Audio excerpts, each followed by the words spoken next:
সুপ্রিয় শিক্ষার্থী, আমরা আবারও হাজির হলাম আমার ইউটিউব চ্যানেল বিএন বাংলা পাঠশালায় অনলাইন ক্লাসে। আমরা সমাস পড়ছি। আজকের পাঠ আমরা অব্যয়ীভাব সমাস পড়ব। তো তোমরা জানো অব্যয়ীভাব সমাসের মূল বৈশিষ্ট্য হচ্ছে এটি পূর্ব পদে প্রাধান্য। পূর্ব পদে প্রাধান্য এই একটি সমাসই আছে, অব্যয়ীভাব সমাস। তো এটা যদি আমরা খেয়াল রাখি তাহলে সহজেই আমরা অব্যয়ীভাব সমাস চিহ্নিত করতে পারবো, নির্দেশ করতে পারবো।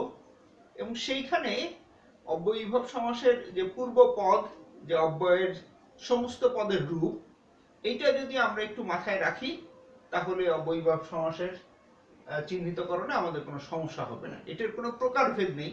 আলোচনার সুবিধা এখানে যে শুধুমাত্র কতগুলো অব্যয় যদি আমরা মনে রাখতে পারি তাহলে অব্যয়ীভাব সমাসটাকে আমরা সহজেই চিহ্নিত করতে পারবো। আমাদের 15টা অব্যয় আছে। এই 15টা অব্যয় যদি আমরা সঠিকভাবে মনে রাখি তাহলে অব্যয়ীভাব সমাসকে আমরা সহজেই চিহ্নিত করে সমাস, ব্যাসবাক্য সহ সমাস নির্ণয় করতে পারবো। তো আসো সেই 15টা অব্যয়ের সাথে আমরা প্রথমে পরিচিত হই, তারপরে এটার বিশ্লেষণমূলক আলোচনা পর্বে আমরা যাব। প্রথম যেটা সেটা হচ্ছে সমীপ্য। সামীপ্য হচ্ছে মূল অব্যয়, কিন্তু এটার সমস্ত পদের রূপ হচ্ছে উপ। ঠিক আছে, ব্যাসবাক্যটি এরকম কুলের সমীপে। তাহলে এখানে খেয়াল রাখতে হবে যে আমরা উপকূল, এই সমস্ত পদের পূর্ব অংশ, পূর্ব পদ উপ, এটারই প্রাধান্যে অব্যয়ীভাব সমাস হয়। সেই উপ দেখে প্রথমে আমরা এটা চিহ্নিত করব যে অব্যয়ীভাব সমাস হবে। কিন্তু সেই উপর একটা সমস্ত পদের রূপ উপ হলেও তার ব্যাসবাক্যের যে রূপ সেটি কিন্তু একটু আলাদা। সেইটা আমাদের একটু মনে রাখতে হবে। ব্যাসবাক্যে এটা সমীপে ব্যবহৃত হচ্ছে। এখানে খেয়াল করবার মতো জিনিস যে একই উপ আছে সাদৃশ্যেতেও, একই উপ আছে ক্ষুদ্র অর্থেও। ঠিক আছে, শহরের সদৃশ উপশহর, গ্রহের ক্ষুদ্র উপগ্রহ। তাহলে এখন প্রশ্ন হচ্ছে যে একই উপ আমরা কোনটার বেলায় সমীপে লিখব, কোনটার বেলায় সদৃশ লিখব, বা কোনটার বেলায় ক্ষুদ্র ব্যবহার করব, এটা একটা প্রশ্ন। আমাদেরকে এইটি একটু অর্থের সাথে মিলিয়ে চিন্তা করতে হবে। অর্থাৎ যেখানে দৃশ্যগত মিল সেখানে আমরা সাদৃশ্য ব্যবহার করব, সমস্ত পদে উপ থাকলেও ব্যাসবাক্যে এসে আমরা ব্যবহার করব সদৃশ। যেখানে দূরত্বগত সেখানে আমরা ব্যবহার করব সমীপে, আর যেখানে আকৃতিগত সেখানে আমরা ব্যবহার করব ক্ষুদ্র। এরপরে আরেকটি আছে হচ্ছে বিপসা। বিপসার সমস্ত পদের রূপ হচ্ছে অনু বা প্রতি। বিপসা মানে দ্বিরুক্তি, দিন দিন, প্রতিদিন, ক্ষণে ক্ষণে, অনুক্ষণ। এরপরে আছে পশ্চাৎ। পশ্চাতের সমস্ত পদের রূপ হচ্ছে অনু। পশ্চাৎ গমন, অনুগমন। আবার দেখো অনুতে তাহলে দুটো, একটা হচ্ছে বিপসাতে অনু, আর একটা হচ্ছে পশ্চাতে অনু। এবার হচ্ছে প্রতি। বিরোধ অর্থে প্রতি, প্রতিনিধি অর্থে প্রতি, প্রতিদ্বন্দ্বী অর্থে প্রতি।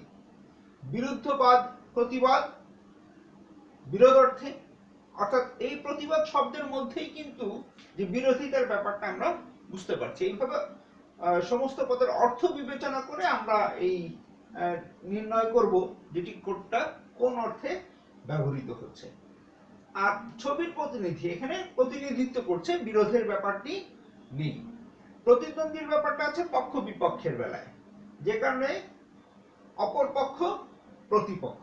ঠিক আছে, তো এই তিনটা প্রতি এখানেও আমরা ওই একই হিসাব করব যে কোনটার অর্থ কেমন হচ্ছে, সেই অনুযায়ী আমরা সমস্ত পদের রূপ প্রতি হলেও ব্যাসবাক্যে এসে কখনো বিরুদ্ধ, কখনো প্রতিনিধি, এভাবে আমরা ব্যবহার করব।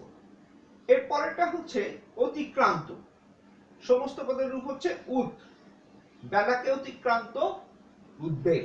ঠিক আছে, আরো কতগুলো আছে সেগুলো নিয়ে আমরা একটু ডিটেইলস আলোচনার মধ্যে যাব। আমরা এই অংশটুকু একটু মুছে দেই।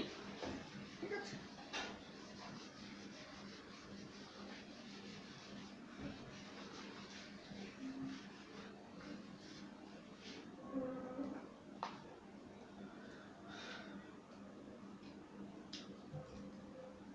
পর্যন্ত।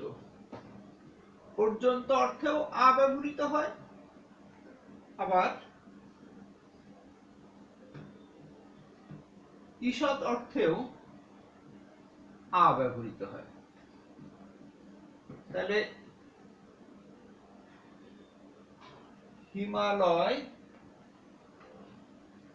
হিমালয় থেকে সমুদ্র পর্যন্ত,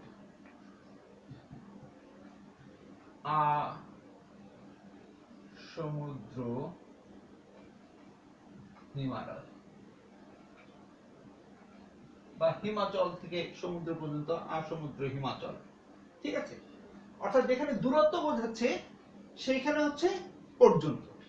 আর ঈষৎ মানে হচ্ছে অল্প, অর্থাৎ যেখানে অল্প বোঝাবে সেখানে হচ্ছে ঈষৎ। ঈষৎ নত, আনত। এটা পুরোপুরি খাড়া, যখন একটু বাঁকা হয়ে যাচ্ছে, একটু নত হচ্ছে, এটা হচ্ছে ঈষৎ নত, অল্প নত। বা ঈষৎ রক্তিম, আরক্তিম। পুরোপুরি রক্তিম না, অল্প রক্তিম, অর্থাৎ অল্প রক্তের মতো, সেটা করলে তখন ঈষৎ ব্যবহৃত হবে। ঠিক আছে, তো দুটো আ আমরা এইভাবে পার্থক্য করে নিব। যখন দূরত্ব বোঝাবে তখন আমরা পর্যন্ত ব্যবহার করব, যখন অল্প তখন আমরা ঈষৎ ব্যবহার করব। ঠিক আছে, এরপরে হচ্ছে অভাব। অভাবে আমাদের সমস্ত পদের রূপ হচ্ছে নি। আমিষের অভাব নিরামিষ।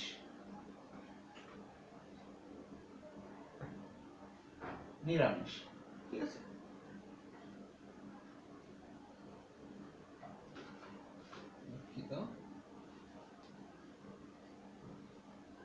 আমিষের অভাব নিরামিষ।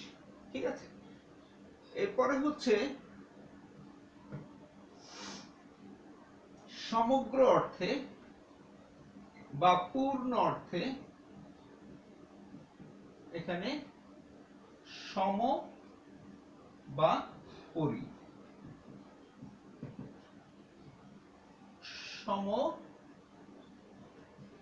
পূর্ণ, সম্পূর্ণ। এরপরে হচ্ছে দূরবর্তী।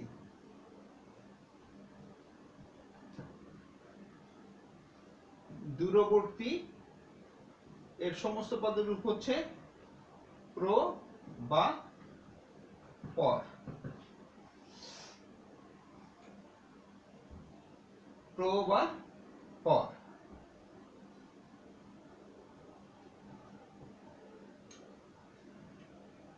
অক্ষি অগোচরে, পরোক্ষ। ঠিক আছে, এরপরে আছে অতিক্রম্যতা।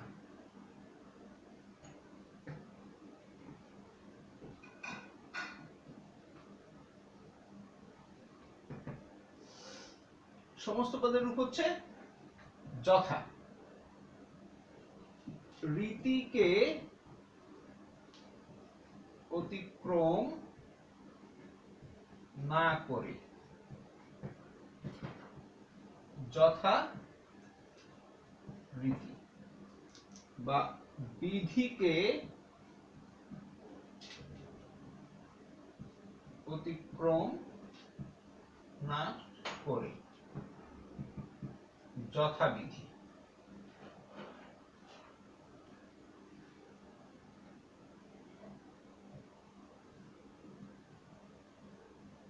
তো এই 15টা অব্যয় যদি আমরা মনে রাখি তাহলে অনায়াসে আমরা অব্যয়ীভাব সমাস চিহ্নিত করতে পারবো, এবং সেই অনুযায়ী সমস্ত পদের রূপ এবং ব্যাস বাক্যের রূপ, এই দুটো রূপকে মাথায় রেখে আমাদেরকে অব্যয়ীভাব সমাস ব্যাসবাক্য সহ লিখতে হবে। তো আশা করছি তোমরা বুঝতে পেরেছো। এই যে যথা, এই যথা দেখেই আমরা প্রথমে এটাকে চিহ্নিত করব যেটি অব্যয় ব্যবহৃত হয়েছে, অর্থাৎ অব্যয়ীভাব সমাস।